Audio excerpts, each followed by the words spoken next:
जी नमस्कार दोस्तों, आज हम बात करने वाले हैं शिक्षा के बेस पर। जैसे कि आज इसके दौर में आप देख रहे हैं कि माता पिता अपने बच्चों को पढ़ाने के लिए ट्यूशन पर ज़्यादातर करके निर्भर हो गए हैं।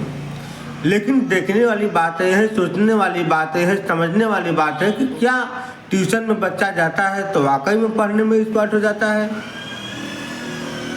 हमें ये भी मिलान करनी है कि यदि ट्यूशन का जो टीचर हैं, अध्यापक हैं, गुरु हैं, यदि वो बच्चों को पढ़ाने में सफल हैं, अच्छे मिल गए, तब तो मानो कि आपका बच्चा सही है।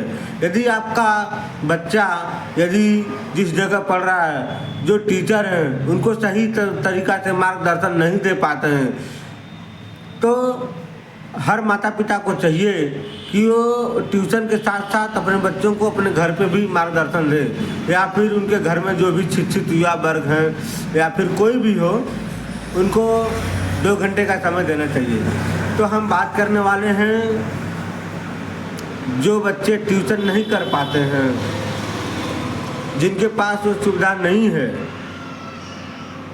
फीस देने के लिए पर्याप्त रूप से, यानी कि आर्थिक तंगी से वो अपना पढ़ाई सही तरीक़ा से नहीं कर पाते हैं। उस बात को मैं आपको बतलाने वाला हूँ, जिसमें सबसे पहले बच्चे के लिए घर में पहला नियम है, आप ध्यान दीजिएगा कि सबसे पहले बच्चे को पढ़ाई के लिए घर में एक फिक्स टाइम होनी चाहिए और एक जगह होनी चाहिए जहाँ पर कि बच्चा शांत वातावरण में पढ़ सके।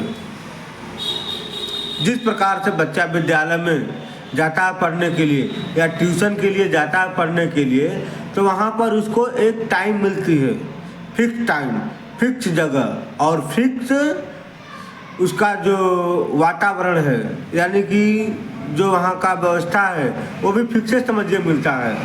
तो आपको भी वैसा रूटीन बनाना होगा जो कि एक कोचिंग में, एक विद्यालय पे मिलता है, और इससे बच्चे के अंदर शासन अनुशासन भी जोड़ने का काम करता है। दूसरा नंबर, पढ़ाई के दौरान बच्चे को छोटे ब्रेक भी देना चाहिए। ब्रेक का मतलब ये हुआ, लगातार पढ़ने से बच्चा थक जाता है और ध्यान भटकने लगता है। इसके बीच में 5 से 10 मिनट पर ब्रेक देने से उसका दिमाग फ्रेश हो जाता है और वह पुनः जो है कि पढ़ाई करने के लिए तैयार हो जाता है।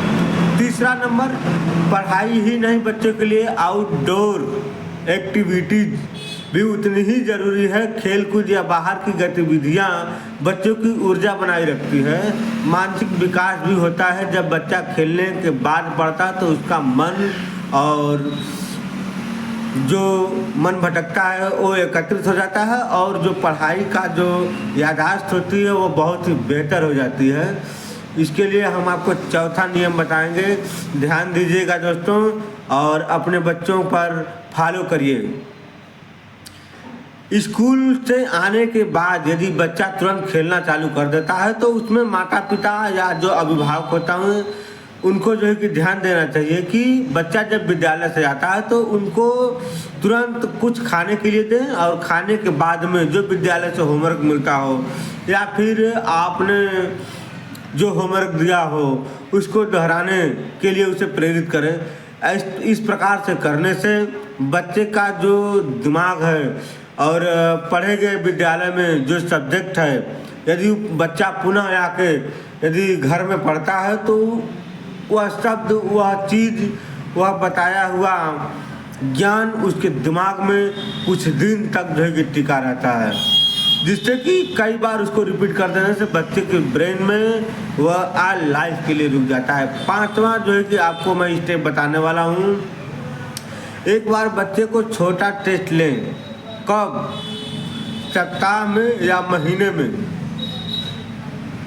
जो आपने अनुशासन बनाया है पढ़ाई के लिए, 5वां नियम मैं आपको बता रहा हूँ कि आपका बच्चा 1 सप्ताह में या 1 महीने में जितना भी पढ़ा है उसका आप जो है कि एक नॉर्मली तरीक़ा से टेस्ट लें, जिससे कि उसको भी मालूम पड़े कि मैं किस सब्जेक्ट में कमज़ोर हूँ, और गार्जियन को भी लगे कि मेरा बच्चा किस सब्जेक्ट में कमज़ोर है। उस सब्जेक्ट पर वो काफ़ी फोकस करेगा, और इस प्रकार से करने से बच्चे की पढ़ाई मुझे नहीं लगता कि कमज़ोर होगी और विद्यालय में ज़रूर टॉपर आएगा।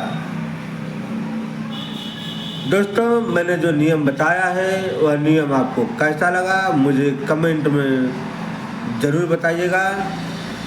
तब तक के लिए विदा लेता हूँ। धन्यवाद।